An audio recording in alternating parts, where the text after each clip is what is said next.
Ngayon, nandito po kami sa Family Daguman. Karawan po ngayon ni Dudong Glenn. Ito po yung birthday celebrant. Ito po yung papa niya, si Dudong Karen, si Auntie Helen. Birthday ngayon sa anak niya. Nandito po kami. Nagupukan kami. Simpleng handaan lang po sa kanila. Nakita po nila. Comment na po kayo sa amin ngayon. Mayroon tayong blessing na maliit lang pero masaya po kami. Karawan ni Dudong Glenn. Ngayon, ibigay ko sa kanya yung magdasal siya kay Yumi Bukog. Ito po. Sige, sana lang. Magdasal ka na. Sige, maubukog. Lord, salamat sa panahon na binigay mo na nakarating kami, nag-attend kami sa Kasi na nga si Mare. birthday Ayan ng ang si Mare na.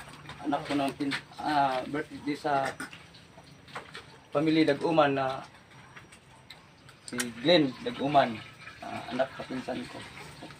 Lord, sana peace ang kanilang buong pamilya at bigyan mo din sana ng maraming bunga ang kanilang mga pananim. Lord, asahan namin na asahan po namin yung anak na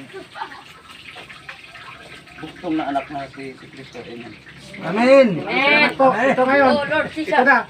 Tapos na po. Ang aming pagkain ng maraming salamat po sa bigay ng dasal sa amin. Ngayon, Glenn, ano mo bang wish mo? Wes! Wes! Kasi isa ka ng content creator. Oh, bamo ipa dyan kadila, anong wish mo? Isa pa! Isa pa! Okay. Yun. Anong wish mo? Tanungin kita.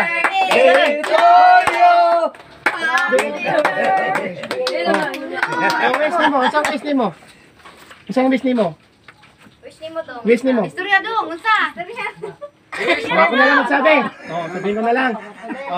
Mag-aaral siya na magtapos para makatulong siya sa mama niya at sa papa niya. Happy birthday, Dudong Glenn. Tuloy, happy birthday, kanta na. Happy birthday. Kainan na. Happy birthday, happy birthday. Happy birthday to you. Maraming salamat